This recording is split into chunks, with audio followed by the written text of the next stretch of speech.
Well, here he is, back again from his home in Boone, Iowa, Mr. Radio Hope Mike Myers. Good morning. No countdown. Just No, just just roll with it, baby. Just roll. just roll with it. Wow.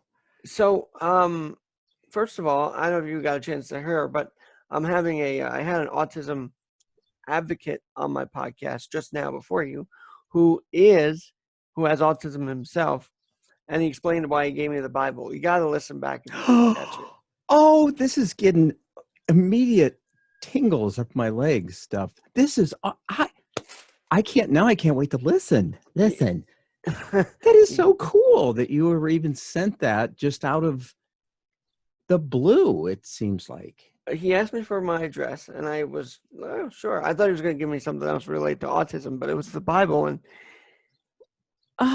Oh, man, I'm not going to spoil it for you, but the whole conversation is pretty good. And you know what? He has a bit of a stutter, but I went to Ireland with him in 2008.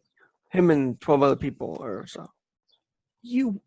What did you just drop that into the conversation right now? So I'll be jealous because you went to Ireland. That's one place my wife wants to go is Ireland. Well, when things are easing up, you should take her because that's a beautiful spot. Look, I have to drive to Davenport today. It's 3 hours and 5 minutes.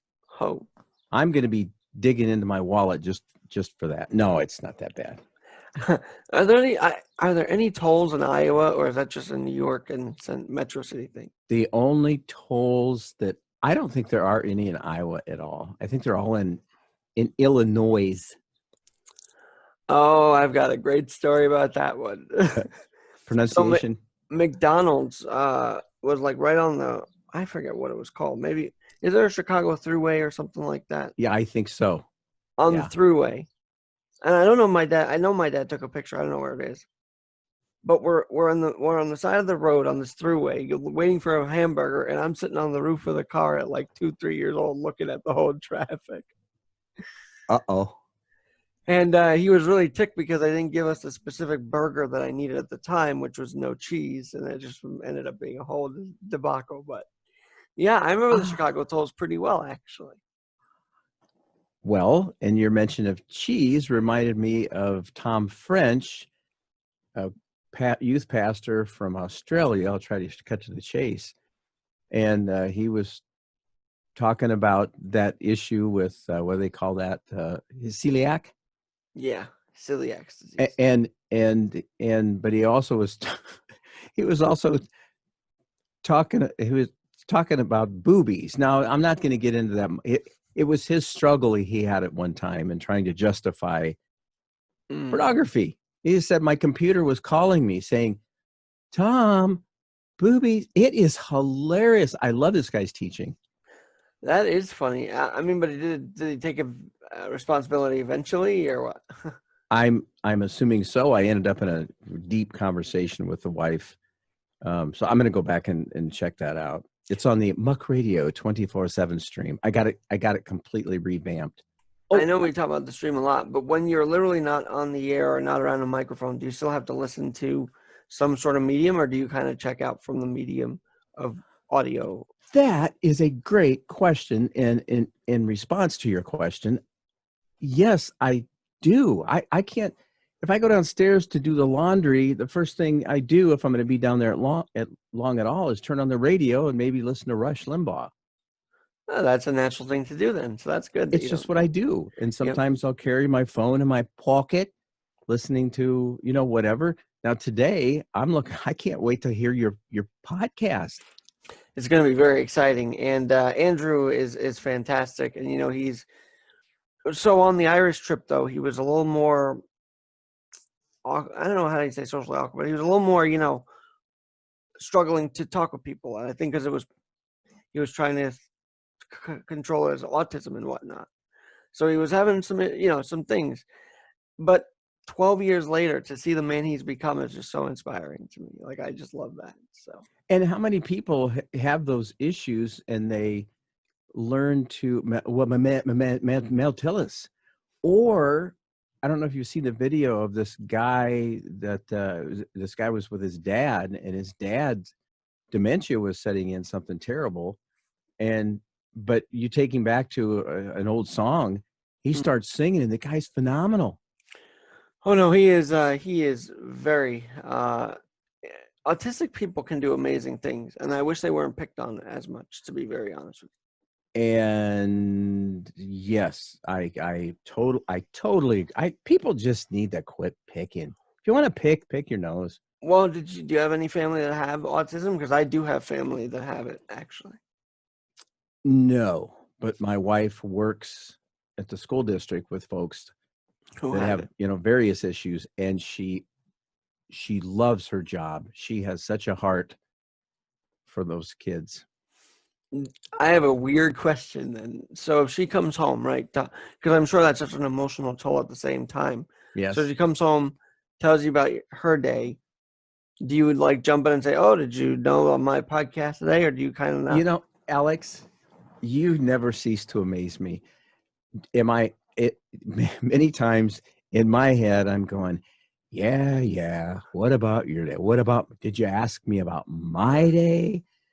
And there are times where if I will just hush, listen, observe her body language, I am overwhelmed with her caring, but it needs to get my ego out of the way. These are deep conversations you and I have. They're not normal. And that's a good thing, And because I I love like it. to get in depth with people who are doing things. Because we all sort of have a quote unquote fan base and quote unquote listenership, but do they really know who we are? I mean, I don't know. Sometimes I think they're. Oh, oh my gosh. Okay, go ahead and tell a joke or something. Somebody yesterday, when I was laying in bed reading and kind of contemplating, why am I so kind of sort of depressed about stuff? This guy, out of the blue, it seemed to me, asked a question, and he said he had listened. Oh, he got a chance to listen to 3 or 4 of the little videos I've been doing, which are, thank you for turning me on to those. Those are cool. Oh yeah, I mean you're killing it too. I'm And just I tracked your Radio Hope Facebook page down. It's a nice simple page. Like, it's not intensely over dramatic. It's just your words and then your podcast. I mean, it's nice and normal, that page. yeah, that's true. And how do you normalize the rest of my wife posted some thing on there this morning and the other. Anyway, let me focus. So I got a chance to listen to 2 or 3. Oh, this is a guy that I was having some issues with on Facebook. And I finally just decided to heck with it. I'm just going to call him. I've known him since he was a squirt, and I'm glad I called him. We had quite a conversation. He said, I got a chance to listen to 3 or 4 of your casts shared on Facebook. Got to say, I've enjoyed the positivity and free-flowing communication, entertaining some of the randomness, but yet still some fun listening. It's randomness? Me? Whatever. You know what that means, Michael, is that if people actually listen to our stuff, they would know that what we post on Facebook isn't really, cockneyed anyway, or how do you want to say it? Pardon me? Like awkward. It's not. Why didn't you just say awkward? Why did you bring some sexual? Well, cockney. What? You don't know the term cockneyed? It's like, some insane thing. Yeah, you have to take a look at that. I'm writing that down. What is the term again? Cockneyed. COCKNEYED, or something like that. Oh, it's not like knee, like your knee, like your body part. Right. Cockneyed. Correct. Cockney. I'm surprised you haven't heard that term yet. It's also a British term, I think. But well, it's a British term. I'm not British. How am I supposed to? Buck Egypt. You people, we're Americans. We're Americans. So here's a question he asked me. Have you taken any time? No, wait a minute. So you help and listen to so many others. Has anyone, you brought this up on yesterday's podcast, I think, that we did together. Has anyone ever listened to how you're feeling or why no, that wasn't what I was looking for. Have you taken any time for yourself to truly reflect on this whole? That wasn't it either. His question was, and what I got from it, are we taking the time to receive? Mm. And you had mentioned that. Yeah, the taking part of the giving part. It's all kind of Yeah. connected. And have you taken any time for yourself to truly reflect on this whole virus deal and what it means to you? And I said, yeah, life can be very short. Don't waste it. Live, love, and laugh. Give, but don't forget to receive, Mm-hmm. and hug. Mm. Hug. We're losing it. We Some are. of us. We are now losing. And someone that I had thought I have a lot of respect for, a social biologist, said on this podcast about how we're the Reese's monkeys. I don't know if you've ever heard of them, but they Yeah. need touch to survive. And I'm like, that's what Oh, we are. We need touch to survive. We are at that very basic instinct. We need that connection there. it reminds me of a wonderful love song. Come on, come on, come on now, touch me, babe. Oh, I love that song. By the Doors, actually. Touch me. Touch me. Do I have touch me? Alice Cooper, the Hollies. I have touch me. It's in my. Look at that. See Michael, what you though, do? what I was going to say, though, is that what it sounds to me is that he, this friend of yours, actually went beyond what you were posting on Facebook, listened to your podcast, and got a different perspective of you through that. Yes. And I thanked him. In fact, I said, great question, Josh. It and it made me stop Mm. and think it over. See, the songs, they just come into my head. My name is Ruthie on. I love that lady. I don't know what to do with you sometimes, but I don't know that I know what to do with me sometimes. I know what God does with me. Mm. And I'm so glad. I want to keep on loving you. I just appreciate the fact that he's always loving and never shoving and focus, Michael. You can do it. Yes, you can. Don't Yes. stop believing. Journey. Are you looking up a poster or are you looking up at God? I'm looking. Oh, wow. What an interesting question. I'm looking up. I thought I was getting a book, Don't Stop Believing, by a guy in Journey, Neil Schoen. No, John, I don't know who. Anyway, but it's actually just a sheet music for the song Don't Stop Believing. But I paid $6 for it. And they're that one song is just so it's so used all the time. I kind of get tired of it, but it is a fun song nonetheless. Don't Stop Believing. Well, when I was at US Cellular, you were supposed to steer clear of any specific Christian things. It seems like religious things were okay, but so I use that on my what do they call it? Music on hold. Well, because I guess you feel that you have that's connected to God that they are singing about.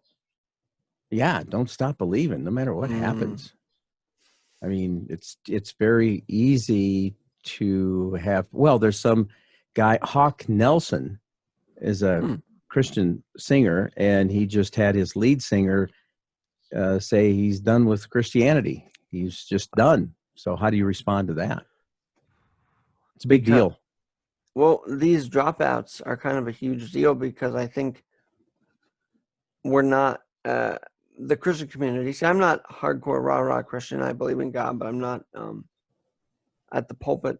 I don't know how to say it, but for the actual those that are practicing it and doing it, I could see how others could get tired of it because it's just they preach as a way of feeling better about themselves and not making others feel better. And I think that's what people get tired of.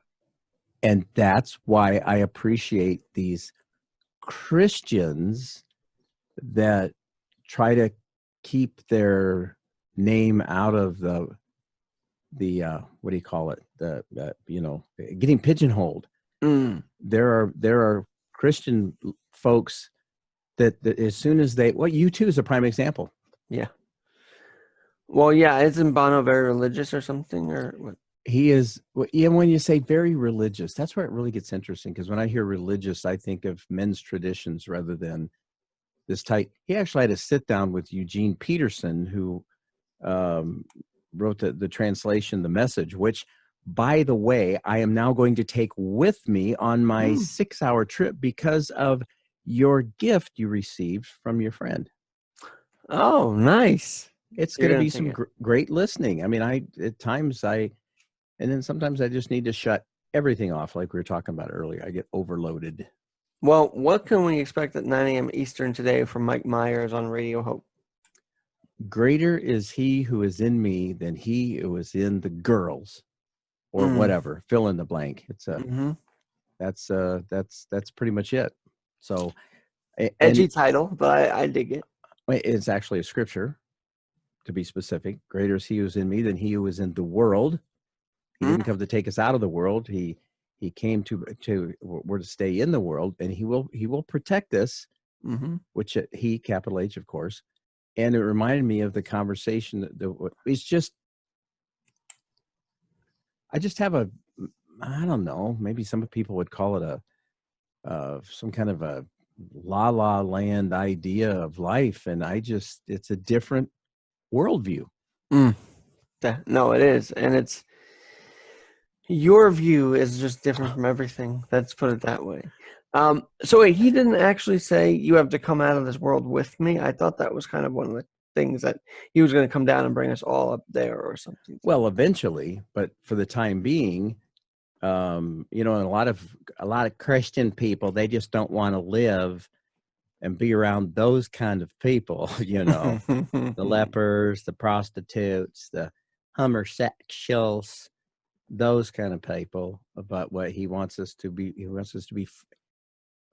I just love getting to be one of his kids, because it's not. Because you're doing exactly what he talked about, which is being with those who have sinned, those who are in trouble, those who are. You mean all of us? Yes. Yeah. That's the cool thing about getting to be one of his kids, because you're in the instruction is, again, I don't want to take you out of this world. I'm going to leave you there so you can get some of me on some of them, and who knows what might happen. And it comes down to, I don't want to live as a cynic. Does that make sense? No, it does. And Jesus, he was not a cynic at all. So I get where you're going. I don't think he was anyway. I think he was more of a breathing hope into people everywhere he went. So. And can you imagine being under the thumb of a spiritual leader who said, "Thou shalt not go to Wilson's Tap," which, by the way, opens tomorrow at 8 a.m. and I can't wait to go there. I won't be there till 9:30, but I cannot. I'm so excited. You know what you should do? You should do a live podcast from Wilson's Tap at 9 a.m. Eastern. Well, you know what? I think I will take my recorder with me, my little MP3 recorder, and have a conversation with the guy who there you go. Okay, we're back. We're back. That was kind of scary. I thought I lost you, man. Oh. Anyway, tell us your story, and then I know we got to wrap up to get you to your show. So tell me. What story? You said you were going to interview the Wilson's Tap owner? Oh, just about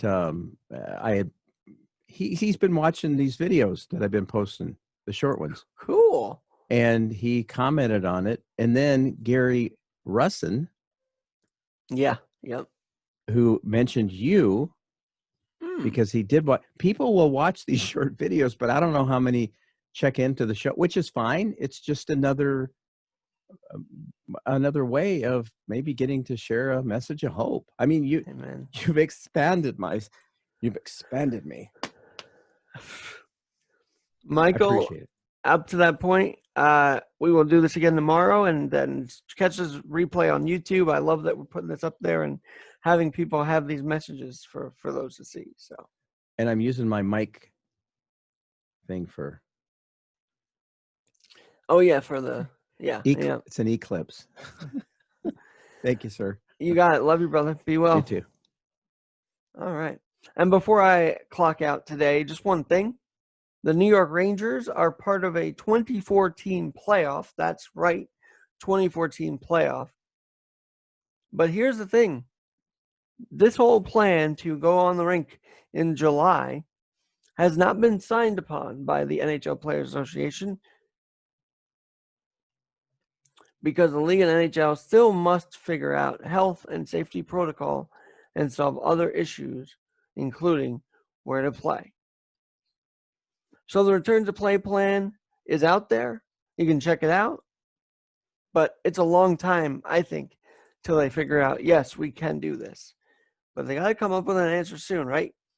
I'm Alex Garrett. We'll talk to you tomorrow.